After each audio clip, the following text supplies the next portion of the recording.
Welcome, everybody. I'm Ray Gastel. I'm going to be the privilege of moderating this conversation this evening with Walter Hood and Stuart Pickett and with Mary Miss. And I wanted to just give you a little rundown. Mary Miss is going to introduce the program in a minute. I think that all of you know Mary Miss, but just in case, I just want to remind you that she is a renowned artist whose work is sort of reshaped the boundaries between sculpture, architecture, landscape design, and installation art. That her work is really focused on social, cultural, environmental sustainability and looking at sort of unveiling the sort of the systems that are part of our work. And so she is the founding director of City and artistic director of City as Living Laboratory. So Mary. Thank you, Ray. I do want to welcome all of you. The only thing that I can say is that I wish we were sharing a meal together. This is a program that's in the tradition of our dinners, which have been such wonderful ways to meet people in our larger community. But we are so appreciative of your support. You all must be aware at this point at how hard it is for everybody, but arts organizations are especially taking a big hit. So we just are so appreciative of your support this evening. Just to give you a little background, if you're new to CALL, City as Living Laboratory works with artists and scientists or other experts and communities. We're looking at environmental issues, climate, equity, health, and giving people access to this through direct experiences that we think artists are especially good at offering. When we say direct experience, what we're saying is issues like climate change or like equity. We can watch the television, we can listen to people talk about it, but if there's some way that we can be engaged with these issues directly, they seem to be more meaningful to people. So CALL is the acronym we use for City as Living Lab. Comes out of my own experience as an artist working in the public domain over the past several decades. And what I've found is it's very difficult for artists to operate in the public realm. So we've been thinking about how artists could be recognized as essential and complementary. That they're people who could work with the planners, the educators, the scientists, the policymakers in trying to communicate these really complex issues of our times. So we're really trying to push this idea of artists as essential workers in this terrain. We've done this at CALL by developing a framework with walks, workshops, artist projects. And what we're hoping to do is provide a pathway for the next generation of artists that will be coming along. We try and make our work replicable. We have done our national walks across the country. We hope to keep spreading that idea of artists and scientists leading walks in communities to address issues that are important to those communities. But we really, at this point, are at this moment of environmental and cultural reckoning. It's just as though these issues have been put on the world's biggest billboard. And it seems hard that people can keep ignoring them any longer. So many people want things to go back to normal. At CALL, we're really trying to make sure things don't go back to normal. People haven't always seen the connection between environmental issues and issues of environmental justice or equity. We discovered pretty early on, if we didn't know in the beginning, how important this issue is. As we walked Broadway, the corridor of Broadway, which has been a central project in New York City, we saw what was happening in Chinatown, what was happening in Harlem and in the Bronx. And along that 18-mile corridor, those are the three locations that we particularly looked at. There have been people who have been talking about these issues for a long time. John Lewis, whose funeral took place today, talked about it early on. The Reverend William Barber has more recently brought it to the fore. So I think that, you know, these issues their time has come. Citius Living Laboratory, our tagline is call for change. And when we were thinking about the program tonight, we just couldn't think of two better people to talk about this than Stuart Pickett and Walter Hood. They're both in their own ways coming at this issue, finding ways to make connections between the environment and the social issues that we have to deal with. So I think this is going to be a wonderful conversation this evening. And I'm so appreciative of Walter and Stuart agreeing to do this, but we're also really lucky to have Ray Gastel hosting us and being our moderator for the evening. Ray was a director of city planning in New York City and in Seattle, and most recently was the director of planning in Pittsburgh. So Ray, I'm going to turn it over to you and look forward to this evening. But thank you all for joining us. Thank you, Mary. So I'm going to do relatively brief intros for Walter and Stuart. So I hope, given their academic credentials, that they're not startled by how big they are, because I know people want to hear from you more than they want to hear me describe you.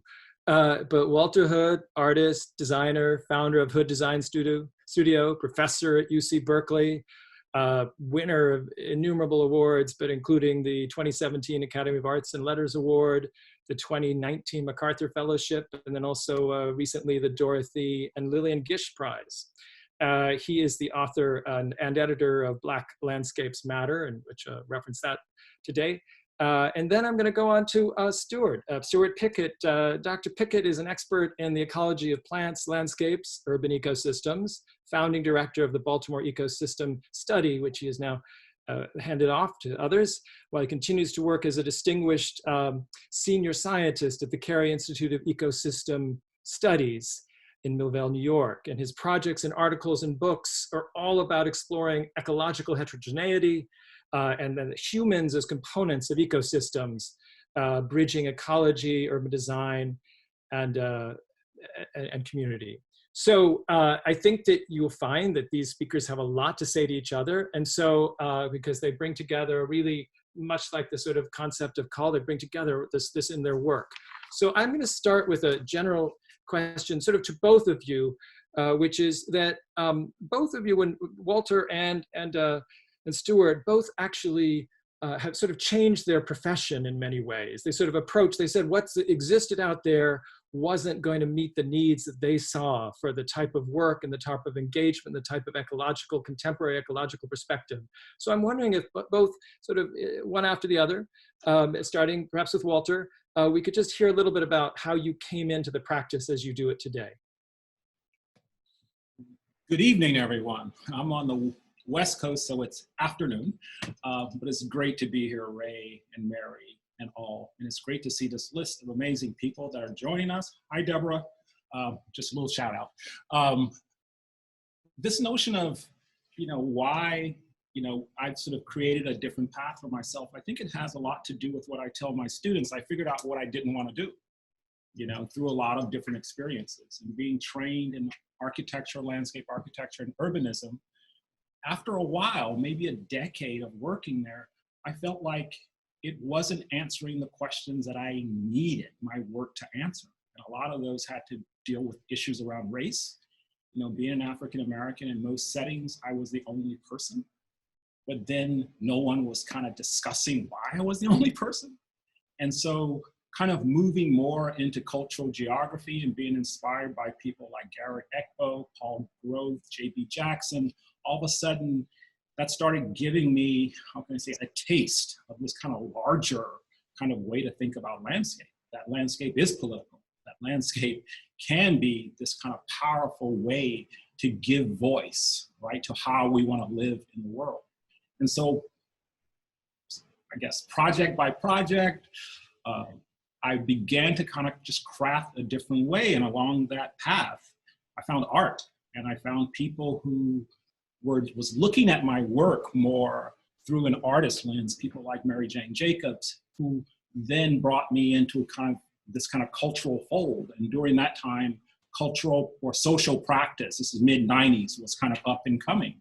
And I always had a proclivity towards Mary's work and people who were kind of working in a much more speculative way.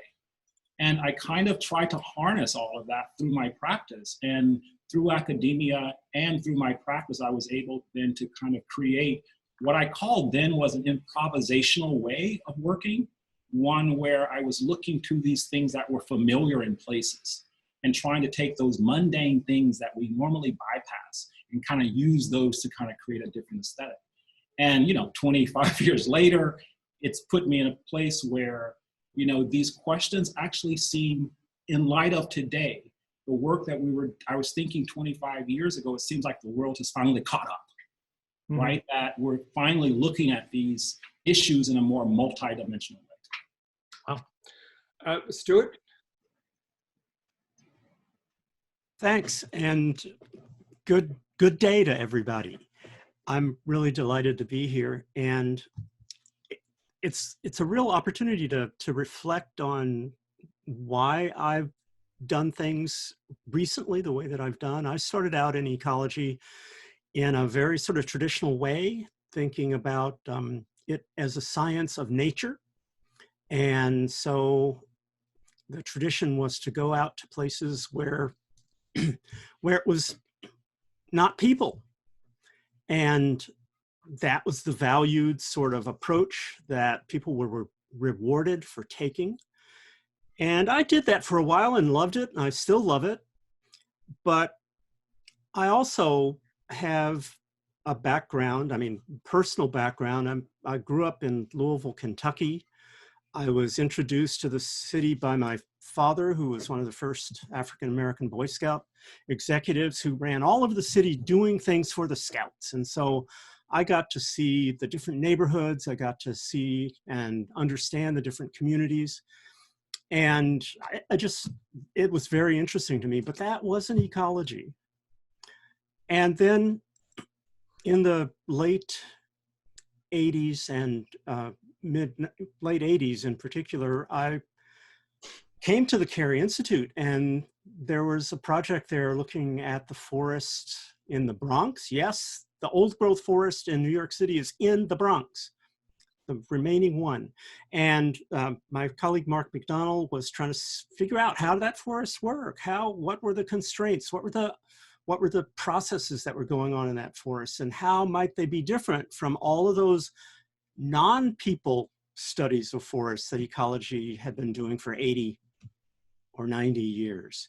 And that was a real eye-opener for me. And the more and more I got into that, the more and more I realized, well, if we're going to understand ecology of this forest and other forests like it, of which there are many actually, we're going to have to be really explicit about understanding people, and not just people as the density of people, but people as social and institutional and political agents and actors, just like species are actors in the forest and streams and so forth. And that was such an eye-opening experience to me, and really allowed me to connect my early appreciation of the city as I had learned it from my father in Louisville, Kentucky, and to see social scientists and designers and urban designers, planners, landscape architects in particular, a lot of connection between ecology and landscape architects. So it was a wonderful switch for me, and to think about people as components of the urban system, not nature versus people, not the city versus nature, but really to bring these things together and say, there's a new way that we need to understand all of this together. How do you think that understanding kind of manifests itself in your work, and also helps change create change? Thinking of the tagline for Call that Mary gave us. Do do you think that, and I really, both of you, it's a question for both of you, how both of your work is generating change? And there's a lot of commonalities, often in the sense that you combine landscape and ecology and cities, but really look for the human actor in that as well, and to understand it, and also bring up clear issues of culture and race, which can be either seen as in terms of data and data analytics, or can also be in a narrative part of the story as well. So I'm wondering if there's an example of your work where you feel like you're actually have been, it's hard to ask yourself to construe yourself as a change agent, but I'm going to say you both are. So if you could maybe start with you, Stuart, and then back to Walter, a little bit about that. Where have you felt that your work has really kind of helped move the dial? Well, I think that the minute you start working in an American city, you have to deal with race, you have to deal with segregation, you have to deal with power differentials, and to put ecological knowledge in the service of those things, of solving those, addressing those issues, was a sort of a radical thing. But I'll just point to a few kinds of things, especially from our work in Baltimore.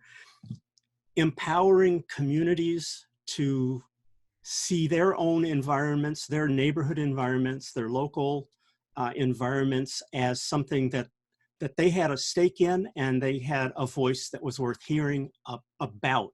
Mm-hmm. And so just to communicate with people about their environment, and to sort of, like Call does, to reveal to people who don't think they live in an environment, mm-hmm.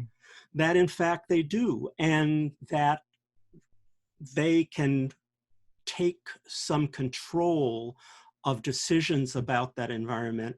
And people, we found, were very, very eager to do that, in terms of green infrastructure, in terms of tree canopies, in terms of what sorts of things to do for restoration, what kinds of restoration they wanted to see, what kinds of things they enjoyed seeing in vacant lots. And so we worked with people in vacant lots to come up with different planting strategies in dialogue with them, not just here's what the plant ecology says you need to do here. So a lot of fun things like that. Well, and what you just described is actually part of the core experience that Walter's described, both in his writings and lectures. And I'm wondering if, Walter, you could comment a little bit about that, about where you sort of felt like the sort of a standard ecological or sort of landscape informed by ecology approach wouldn't really get to what you really needed to the human experience of that community. And I wonder if you could comment on an example of that you're whether recent or sort of a core one from earlier in your work. Well, I think what Stuart is getting at is, this notion of, landscape is this medium that, I think Smithson said it, a park is not a thing, it's the relationship to these things.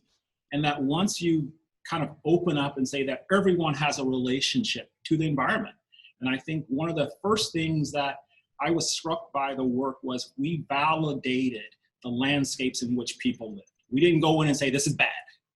We basically went in and said, you're living in a landscape. Here is something that we can actually bring out in that landscape. And it's not always paternal. And I say that because, speaking with Stuart, one of my colleagues who's a river restoration professor was working on a creek project in Oakland. And money from the state was going to stream restoration. No money was going to fixing sidewalks, right? Fixing the street, fixing the neighborhood. And I said, I don't want to do any restoration work. I want to basically show people that this street can be an amazing street. And so we planted 150 monocultural trees, purple leaf plum trees, and over 5 blocks. And when I saw people's eyes light up, one woman said, wow, this is like an alley, because we planted them spatially. She said, oh, wow, this is like a room. But all of a sudden they started to see landscape as this thing that they could have a relationship, not a thing that was going to save them, that someone came in and said, oh, you live in this terrible place, we got to change it to make it better for you. And so that became kind of that first notion that ecology is this multidimensional thing, it's community. And in a way, we've created these hybrid ecologies that can't go back to origin because we're in them and they're becoming, and if we don't see them as these things that are constantly becoming, then certain groups of people are always going to be left out. And those are Black and brown people because, again, through settler colonialism, this country is based on this kind of white supremacy to a certain degree. It's not made for brown and Black people. And so again, once we started putting those backdrops together, it started changing then how people saw these landscapes as being singular, right? No longer, you know, we like to think of them as messy, right? Sometimes we like to think of them as different. And that all of a sudden gives people, I think, in communities, this kind of attitude that they're here and that people can now see them in this kind of original way, not in this way that they have to give up, right, who they are to accept this other aesthetic. Well, you've spoken and others spoken about how there's part of that is just listening to what people, being open to what's going on and hearing people and hearing their narratives and sort of not assuming there isn't a place there already, sort of avoiding some of the mistakes that can happen with a placemaking concept, which is sort of placemaking, yeah. Well, I really want you to talk briefly. I know that you, in a recent interview, spoke about the difference between diversity and difference as people approach, try and understand and learn more and be more responsive to different landscapes and different cultural perspectives on it. I wonder if you could sort of discuss that a little bit, how you see when you sort of use those terms, diversity and difference. You've mentioned it in a kind of ecological context, vis-a-vis the monoculture just recently, but in a more human context and more broadly, I know it's important to your work. Well, it's like, I think that example of the purple leaf plum trees next to a stream in East Oakland that's basically only holding water in its low flow channel, all the other water is being piped out, so it's a fiction. So if one basically puts those two fictions up, then it's something different. Diversity, my scientists would argue that, oh, we need different types of trees. We need to go back to this origin because that's how we understand this ecological diversity. So they're then saying we should put in native plants, we should do all of these things. And it kind of, this variety method kind of leaves people out to a certain degree. And I started thinking about this notion of diversity. It's almost like, I know this is probably not a good example, but as a kid, you get the variety pack of cornflakes, right? There's always certain types of cornflakes that won't get, at least in my household, no one ever ate. So the corn pops or whatever, they were just always left out. And so when we think of diversity in this country, groups are always left out, right? Things are left out because, you know, we have these other varieties. Oh, well, we brought in this, and so that allowed us not to do this. But if you're dealing with difference, it's like you got to accept that thing on face value. And that's something that's only occurred to me recently as, you know, we've had to look at this, just the use of the term diversity as it relates to culture and as it relates to landscape. Thank you. I appreciate that. I know you guys have questions for each other. And now I'm going to frame this in a way that isn't totally fair. I'm going to say, let's imagine you're talking to each other because you're going to do a project together. What would you be, you've looked at each other's work and you know something about it, but what would you be asking each other about, to kind of really make sure or sort of figure out how you're going to do something together? And I'm going to start actually with Stuart and come back to you, Walter. On this one, what do you want to? I mean, you know a lot about Walter. You're learning a lot about Walter. But what would you ask him as you sort of, because there's commonalities in your work certainly, and but to sort of try and figure out what you could do best together. What would you think about? One of the things that I would be interested to sort out is how we are using the same word or the same concept. Mm-hmm. Not because I'm suspicious that we're using it differently or would worry about that we're not using it exactly the same way, but I think that just being clear about what we mean by different words. And ecology is a word that has so many different dimensions. It can be a philosophy, it can be an approach, it can be a bunch of scientific data.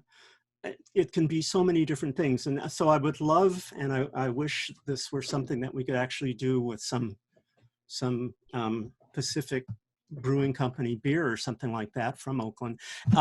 What does he think ecology is? What does he think the limits of ecology are? What are the nuggets that he's found useful in ecology? It would just be very interesting for me to hear that, not to argue, but just to understand. The other thing that I might want to ask about is what does he mean by hybrid? Hybridity is a way that I've come to think about cities. They're hybrids of social processes, biological processes, the physical landscape, all sorts of things. They're hybrids. They're not just people. They're not just nature. They're not just the building. So it would be really interesting to find out what dimensions of hybrid Walter is thinking about. And just to quickly point to that diversity versus difference thing, I think that's a really useful distinction. And I think that the term diversity has become a throwaway that people don't think deeply about. And there is the danger that in diversity, you have this sort of, here are the ones we like and here are the ones we don't. But difference, because it's not yet the headline word, is one that makes you stop and think. What do we mean? What's the implication of this term? And so that's one that I would also like to explore more with him. And from that, I think that'd be a nice start for a project. So Walter, you can either answer those questions or ignore them and ask your own question to Stuart. Your choice. Well, it probably goes to you guys putting us together. I would probably have the same questions because I would love to work with Stuart or someone in the like mind of this notion of ecology, because I do think we might look at it different. I'm interested in this kind of more expansive way of thinking about the language that we use, particularly working in a landscape architecture department where we have environmental planners and designers, where it's almost as if the language, is defined in two different ways. And I think what Stuart's doing in Baltimore, the work there, I think he's expanded how we think of ecology, right? And it's not, as he spoke earlier, it's not just humans, the nature, this kind of binary, but it's actually a much more kind of multidimensional way of being able to think about community, right? That we're all sort of making the same thing.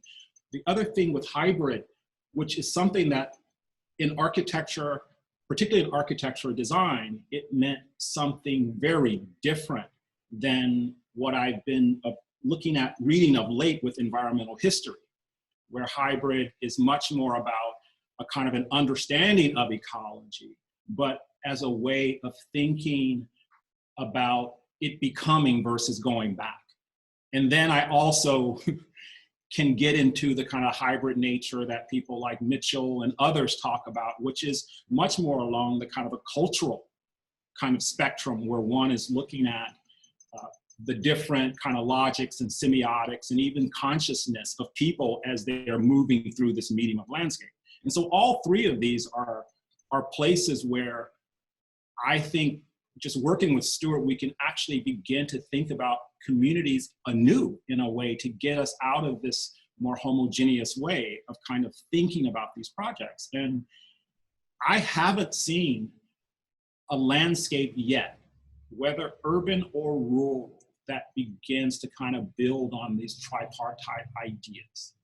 And I do think that's something that I would like to work with Stuart in the future to kind of do this to a certain degree. And because I always get pushback from ecologists when I say, let's let it become. And immediately there's like, no, you can't do that, that's wrong. And it seems like a person like Stuart would be like, okay, if it becomes, this is how we can navigate, right, that idea, which then gets to this notion of different. Mhm. And I do think you're right, this idea of when we say different, it's a flag. Mhm. That people immediately go, oh, how different are we talking about? Because again, I think in this country, there is an unspoken narrative about homogeneity. There's an unspoken narrative about keeping one race more higher than another through the built and natural landscape. Okay, well, we look forward to your working together. All right, we got it going. So I guess the question I have for you all, we have a little more time before we show the call video, but I'm going to sort of talk a little bit about sort of the role of, both of you talked about community. Walter's talked about the role of sort of a cultural practice or an art practice almost fitting rather than a traditional landscape architecture practice. But I want to talk a little bit about work that you've done or that you know of that inspires you, or sort of systems or cities that are actually doing work that seems to be, you say you haven't seen work that really gets to what you just described, Walter, but are there models that, Recall is one model, and we'll talk about that in a moment after we look at the video and some of the work that's being done. But what inspires you today in terms of and we can, it inspires you to think that, and there's especially the cultural role and how that kind of breaks through to people in a different way. Is there a type of communication that sort of by using the tool of a cultural or an art practice, that actually connects with people in a way that's hard to do if you just do it as a straightforward science practice or professional practice? Could you describe that a little bit? I will start with you, Walter, and then follow up with Stuart. As I said, I don't know of a landscape, but what inspires me is people like Mary doing this kind of work. But also what inspires me, I guess this would be more recent, is just what's happening in the world today. The kind of questioning of the symbols, the signs and symbols of oppression that we've taken for granted.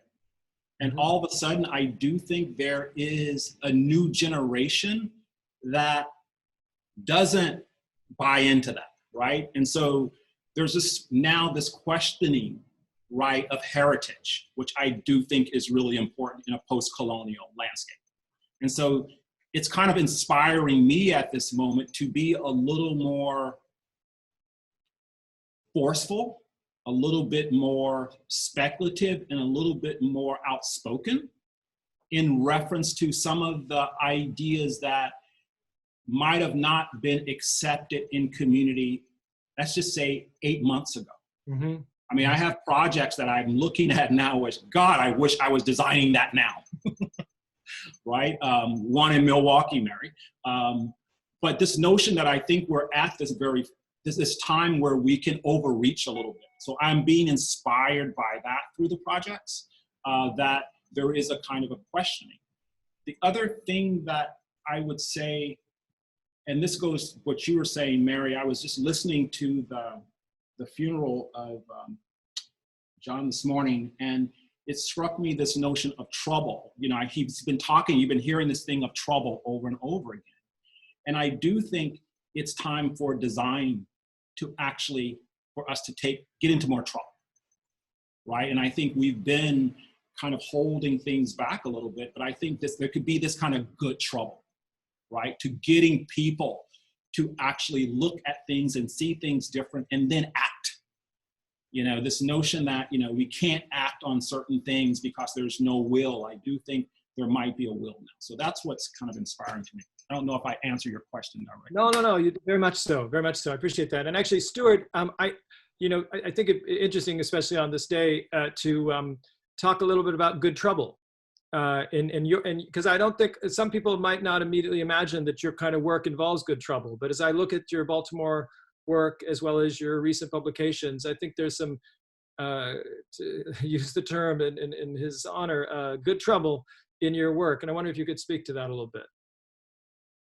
I have the privilege of being an old guy, and to have had a career that's, you know, pretty decently recognized. So I can do what I want now. And as Walter said, being more outspoken. You know, ecology is not one of those things that as a profession has in the past encouraged a person to talk about race or racism or power or segregation. And the good trouble that I hope to get into now is to say that at least for any system that an ecologist is interested in understanding or contributing to in some way, if one doesn't understand the role of people in that system, you're going to get it wrong. And understanding the role of people in a system is almost always going to have something to do with legacies of colonialism, legacies of slave capitalism, legacies of Jim Crow, I mean, I could go on, legacies of how schools are funded, legacies of how public housing is cited. I really could go on. And it's not just the cities of America where this is true. Change the names, change the categories, and you take this all over the world. So if you're and one of the things that Walter said that was really cool, it's not just cities where these ideas are relevant. It's any landscape that people inhabit or use or manipulate or change. Mm-hmm. So I mean, this is the good trouble that I'm ready to get into. And if somebody doesn't like it, I'm sorry. Bellissimo. Right. All right. It's funny that, Stuart, you say the things that you listed. I've been writing a book on our studio practice, Hood Design Studio. And literally in the last 4 months, I've had to change the introduction to basically go through everything that Stuart went.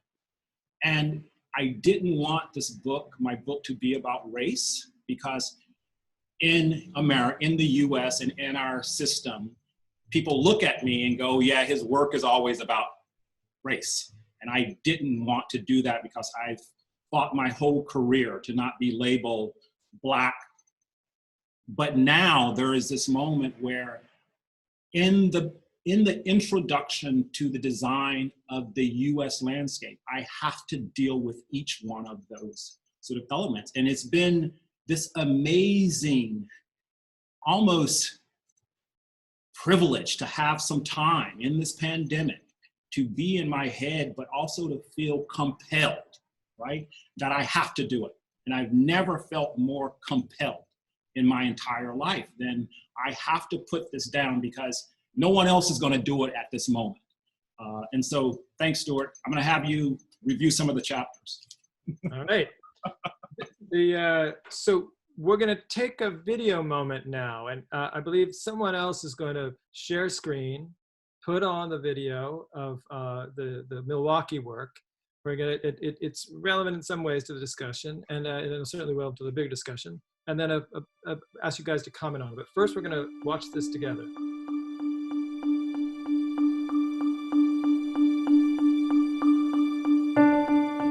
We're in the Garden Homes neighborhood of Northside Urban Milwaukee, and the walk that we just led was intended to inform people about the historic nature of garden homes, but also connect them with the stormwater, the water that falls not only in this neighborhood, but everywhere in the city. It was a way to integrate the conscious water features that are being installed throughout the city to combat some of the flooding issues and water runoff with art. The walk we just led was looking at 3 different redevelopment projects that all involved green infrastructure and stormwater management, and how that interplays with the communities around it and the fact that the sites are formerly contaminated brownfield sites. I was asked to do the Watermarks walk, as an artist. I came up with the title Restoration and Reclamation because it felt like a no man's land out here. It's a little intimidating to most people when you talk about infrastructure and engineering and things like that. So art brings water and the infrastructure to the surface, and it tells the story in a way that people can understand and relate to. You go to 50 different meetings and you're meeting with engineers and urban planners who are pulling out maps, and then suddenly my brain goes dead. But to be on the ground and to think that this is a wasteland, to see the images of how it's coming together, that made it really concrete for me. It was way more fun than I thought it was going to be. I was really nervous about it, but it's cool because people wanted to be here and were excited to learn about stuff. People had questions. It was awesome. I learned a lot about the water features and the technical aspects and the true investment and the history behind it. I think things like this connect us. We find new communities. And the art and the infrastructure and water together, it makes the neighborhood sustainable because people understand the water, they understand why it's important to them, and they take ownership of that water through the artwork. It gives them pride in their neighborhood, and it makes them understand the function of their neighborhood on a level that they didn't previously understand.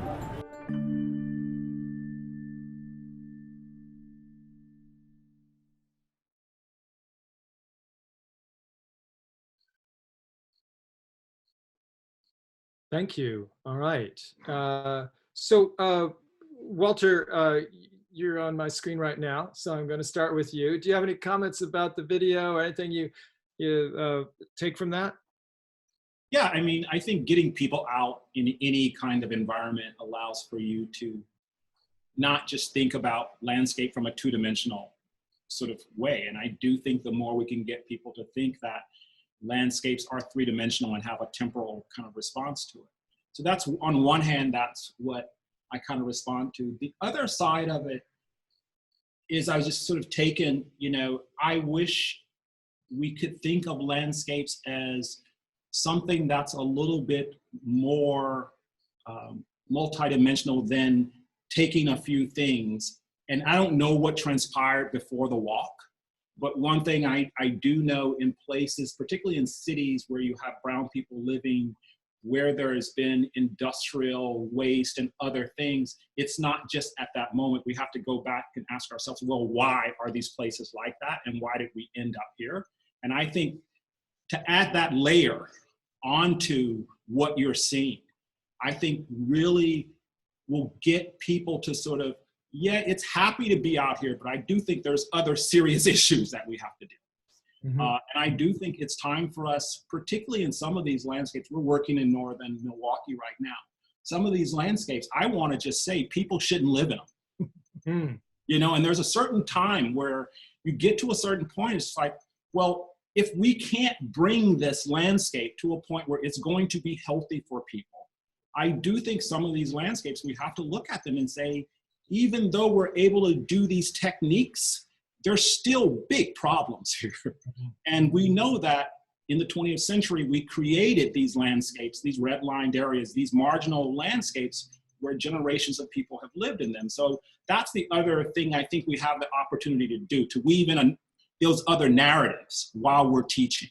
Because I think then it gives a different voice to the water. It gives a different voice to the infrastructure. So that's great. Thank you. And I'm wondering if, Stuart, you could comment on that. I enjoyed the video of the Milwaukee Walk. And one other thing I have to say about Call's work and Mary's work, I remember the first of her environmental work that I was introduced to, the sort of, it was a marking of floodplains in the Front Range in Colorado, and just making ecological processes visible to people is just such an incredibly important thing. And Call just does such a great job with that. And I think that art has a really important place, because art makes people relax in a way that science never will. You say, okay, we're going to go out on a science field trip, and people kind of tense up and say, I think I hear my mother calling.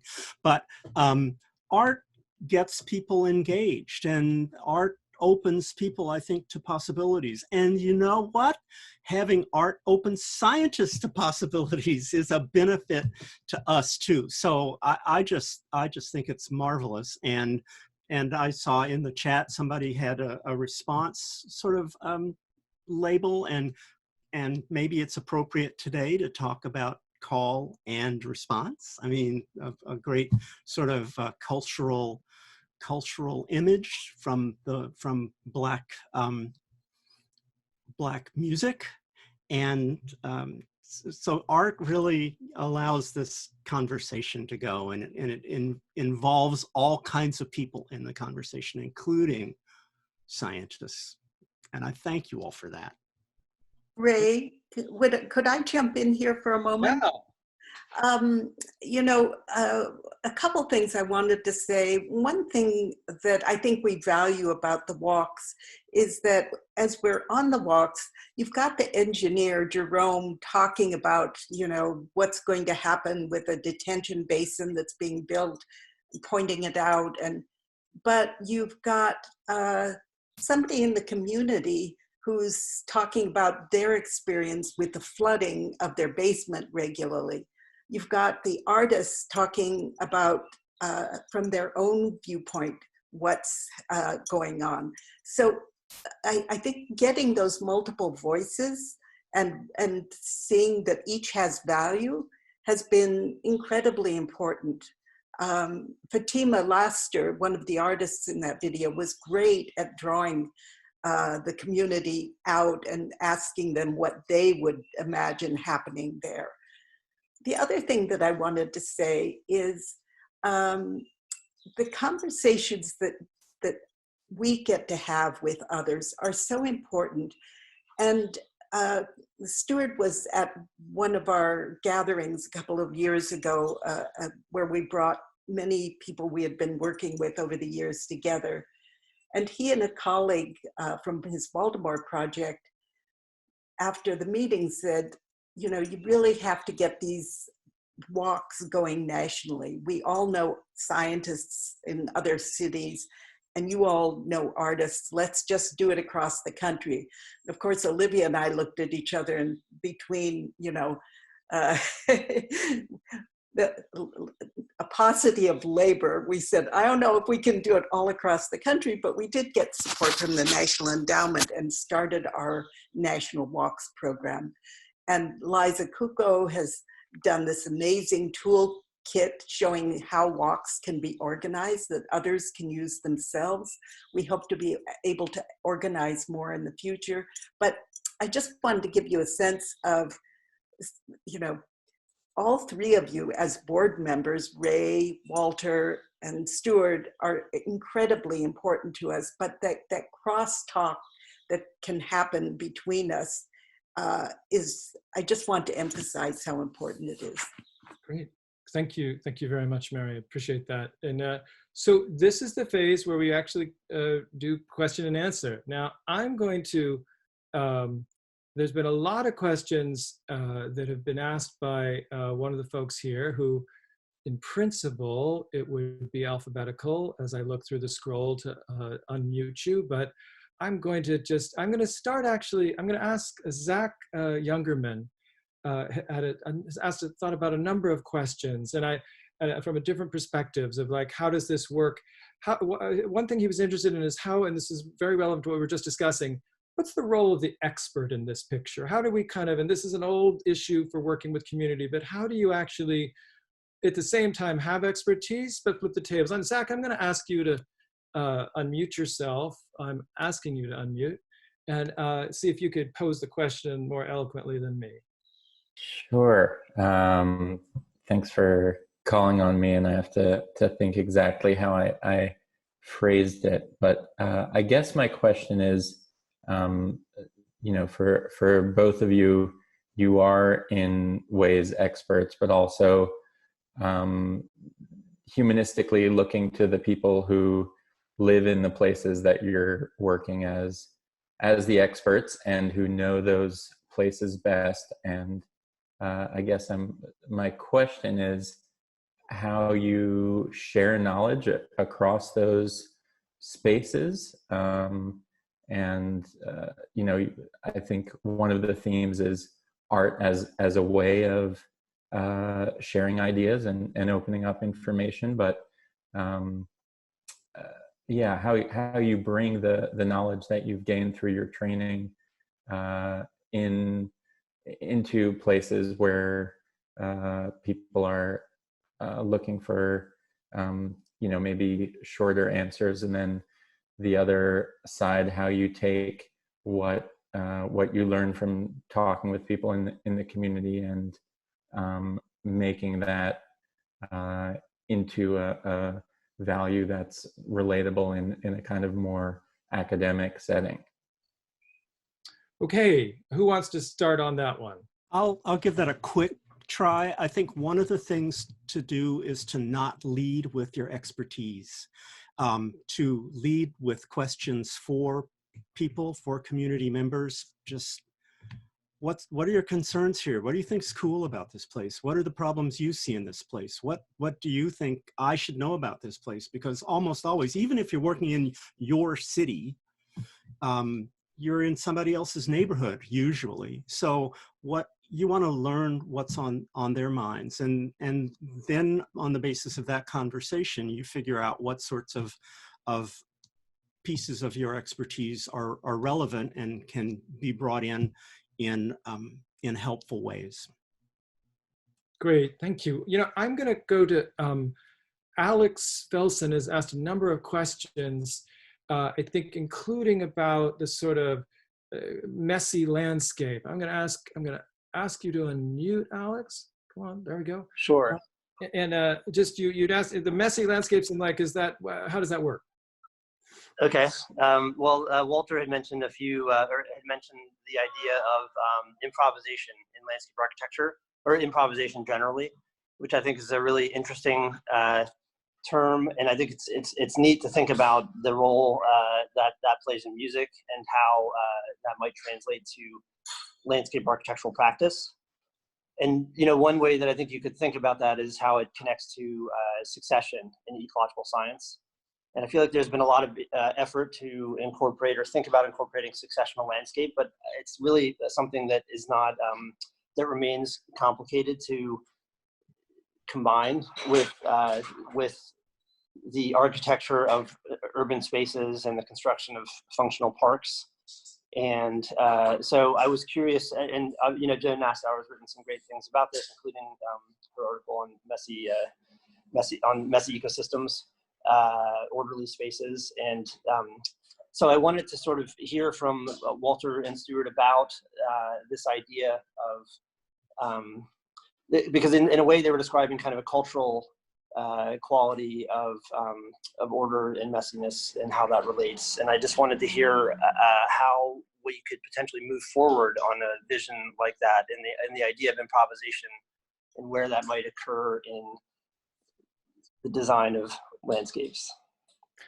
Well, a small question. Walter, maybe you could handle that one. I'll just sort of take it on based on, some of the things that we try to do around this notion. And I use the term, you're relating it to music, but I kind of use the term coming out of the cultural arts, and particularly, I think it's Bloch who talks about in African cultural arts, improvisation is this sort of constant reshaping of the existing and familiar to relate to contemporary, right? And so instead of holding something in place always, that you allow, so instead of like having a maintenance program where you're basically making sure this pastoral thing stays in touch, that as that environment changes, there are these adaptations that start happening. And one would think, as neighborhoods and places change with people, that those landscapes would kind of take on that. And I think that's a scary notion for people, right? Particularly in our culture, because they don't know what it's going to become.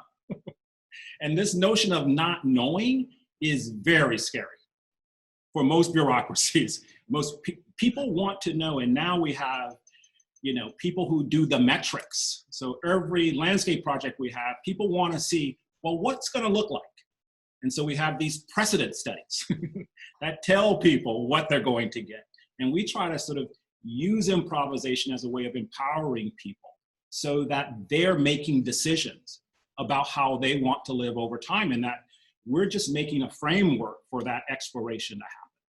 But it's really hard to do because it's hard to convince people to give up, right, that constraint. So that's how I would answer. Thank you. Thank you for that answer. Robin Brentano, you had a question about intersectional interest as a core challenge, and I'm wondering if you could ask the question. I think I've got you unmute. Come on. There we go. Sure, thank you.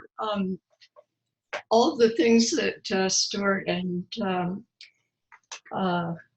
Walter have been saying have sort of raised in my mind a question about how do landscape architects and ecologists and artists approach complexity and integrate multiple perspectives and corral them when you're doing practical projects?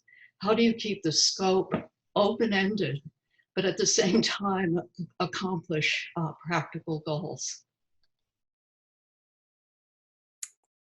All right.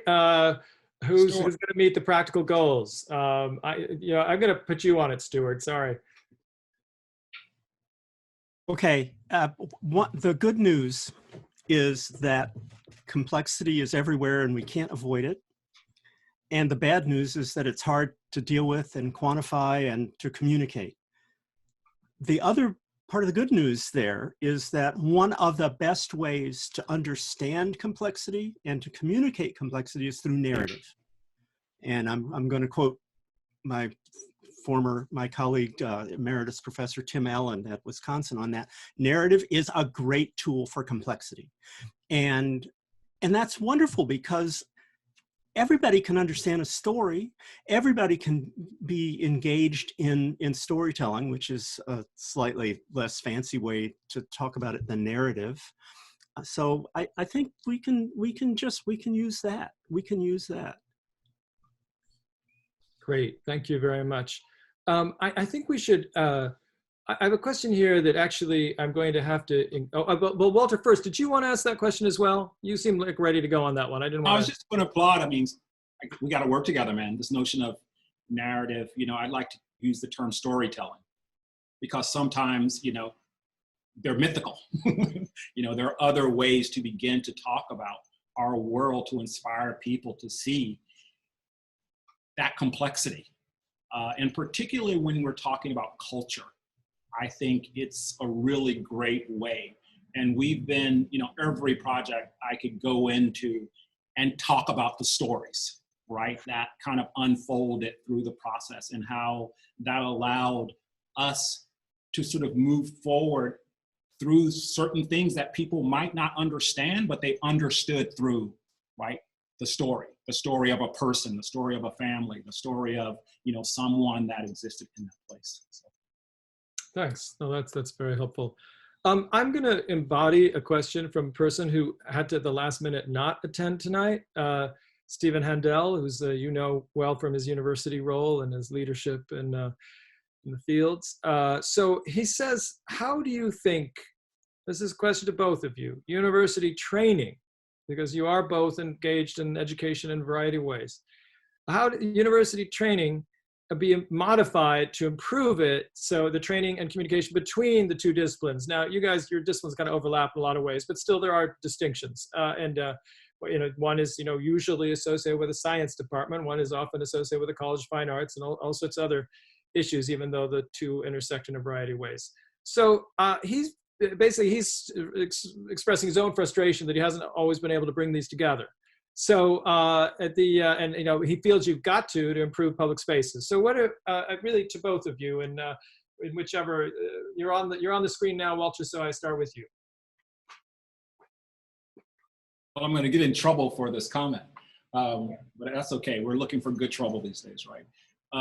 I teach in a college of environmental design, in a landscape architecture department that also has an environmental planning program. I've tried saying, let's not have two different departments in one department. Let's just put them together And let's have, if the FTE is 4-4, let's have environmental planners and landscape architects coming together to create a single pedagogy. The pushback has been environmental planners don't want to do design, you know, I mean, it's this, you know, this binary. I find a fake binary because we're basically making landscapes out there. And then when you have landscape programs, they normally have a single ecologist, right? And so they're outshadowed by the larger sort of group of designers. And I do think, you know, we have the opportunity, and I, you know, hopefully my colleagues are listening, you know, to actually create a different model, because I do think there needs to be this kind of parity so that one group does not feel marginalized from the other, and that there is this, these voices are creating a cross current, right? That is making it more than these two separate fields. And that's something that, you know, I've pushed now at Berkeley in the first, at least in the first semester, everyone's doing the same thing. The second semester is where they break apart. And so that's as close as we've come. I would love to have that whole first year be together and then have people go out, because then there is a culture that you're creating, a culture of people that have an expectation of what, an understanding of what the other is doing, but they also understand how powerful they could be collective. Yes, it's a great, great concept. Stuart, I wonder if you could comment on this. Well, I'm fortunate enough to be in a crazy research institution that can do anything that it wants, and but it sometimes doesn't do something very different. And I think that Walter's point about figuring out how to really just do things differently. Universities are just, they're the only medieval institution we still have left. And I love them, but they're looking for distinctions. They're looking for finer and finer distinctions so that people can be judged in the narrowest of ways. And anything that gets people out of this, and practically, how do you do it? Because there are people who are invested in those separations. But I think that putting together studios, I have so loved working with architecture colleagues and landscape architecture colleagues in studios. I've learned a lot, and it's just been a lot of fun. And I think that maybe there ought to be more studios that maybe, as Walter says, don't hew to departmental lines, but attack problems that require you to deal with governance and sociology and history, as well as the designerly and architectural disciplines and the biophysical sciences. I think there's a lot of opportunity there just to get down to work with each other. And students are hungry for this. Absolutely. Mary, did you want to speak now, or I just had one more question for them, and then I wanted to get to the closing statements. Please, go ahead, Ray. I just wanted to, I wanted to ask the question that, we've been talking about a lot of issues that are very much, very current. I mean, they're current issues that have existed for 50 to 400 years. But the current conversation is heightened and focused. But we're in this era, I am going to state the obvious about the pandemic and the kind of changes. It can't help but impact our way of looking at public space and the role of all this kind of, what's a call walk? We've already been learning how to do call walks in this new era. So it's a great challenge. And I'm just wondering if you, well, all aspects of today are not permanent. I'm wondering if you had any comments about that, really through the lens, which a number of folks have asked us to talk to you about, is the health lens, really. In more broadly in cities, and maybe do we learn something from this situation? Do we unlearn something from this situation? And I just hope you can speak to that. And I was going to ask Walter to start and then ask Stuart to finish. Great question. Being a dynamic person in landscape, I think last year I traveled like 160,000 miles or something, going around. Uh-huh. And having to be in my neighborhood for the last 90 days, it's really reinforced where I always thought we should be investing, and these are in our neighborhoods. We should not, be spending bond money on the CBD, on the sports complexes. Our neighborhoods, more than ever right now, are the infrastructure of health to a certain degree. And I've just noticed, how people now, they have to use the landscape. They're at home. And so if there is no street trees, if there's just asphalt and concrete around, this is where people are spending their time 24/7 now. And, I've been noticing like the crows and certain, just these different ways where the garbage is, and just seeing how we haven't invested in neighborhoods. And this is one of the things I'm going to talk to my mayor in Oakland. It's like we have got to invest in our neighborhoods, not those neighborhoods that have the high tax base, because they invest in those neighborhoods. They cut the street lights down to 1.2 foot candles. They close the streets, they make the bike lanes. But in my neighborhood, which is a red line neighborhood, there's been very little investment. We have to invest on our own. That's why the RVs are out on the street. We have just this kind of lack of awareness that people go home at night, right? And a lot of these people we're calling now, what do we call them? The first, what do we call them now? There's a name for people who do blue collar work. Essential workers. The essential workers, yeah. Now there's a kind of a name for these people that get up in the morning, that dump our garbage, that give us our mail. Before they were just the mailman. Now they're the essential workers. And we forget that they're out in these environments. And we need to really invest in them and let those downtown areas take care of themselves. I mean, they will take care of themselves economically. But it's where people live that I think more and more, I just think I want to play a role in creating more healthy environments. And that's not just green I'm talking about. I'm talking real health, where people feel okay to spend their day and their lives in these landscapes. So. Absolutely. Stuart, I was wondering if you could add to that. Wow. This moment is a particular slice through a very long history of exclusion and exploitation.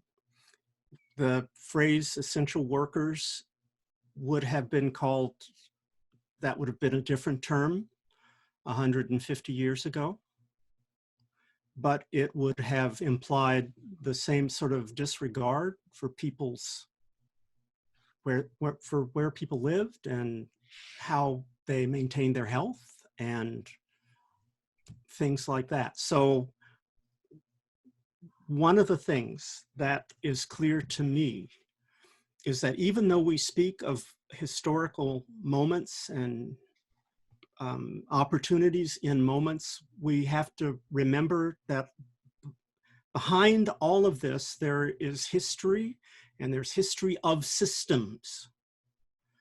And as an ecologist, and one of the things that my science does is to study systems, one of the things that we have to realize is that the way you change, one way to conceive of it is that if you've got a system that is offering you perverse resilience or just unhealthy states, unhealthy conditions, if that's due to a system, what you need is to change the system or to stand up another system that can do things differently. And that's kind of, maybe that's a bit abstract and a bit academic, but just correcting individual behaviors and teaching individual people to be less prejudiced and to be aware of their hidden biases, which of course we all have, it's going to take attacking systems of perverse resilience that lead to the kinds of neglect that Walter's living through in his neighborhood, or that I see in my little city of Poughkeepsie, New York. Well, you know, I was going to ask you guys to give a kind of last word, but I don't think we're going to get better last words than what Walter and Stuart just said. There's a really pulled together a lot of things in the talk, but I am going to ask Mary to actually have a last word of a kind and to sort of see how this, I'll just note for myself, this conversation, I'm aware a lot of this discussion, I'm kind of in the field, so to speak, but at the same time, this has actually changed my perspective. I mean, I've learned actually a great deal from this conversation. So I just want to thank you guys. It was really, hearing it directly was transformative in a way. So moving on, Mary, I just wanted to make sure you have the last word. Ray, thank you. I just, there's some part of me that feels so optimistic in spite of everything that we're facing. It just seems that I think in my own life, hardship, trouble can often lead to pretty amazing transformations. And I think that we all have to embrace this time now as a time when change can really happen. I really like our new slogan, good trouble. Let's all think about getting into good trouble as we move forward. Thank you all for coming. This means so much to us to have Stuart, Ray, and Walter here talking with us, but to have you all as part of the discussion. So I hope you'll keep listening and talking with us as we move forward. We just have really enjoyed, I think all of us within call have really enjoyed this evening.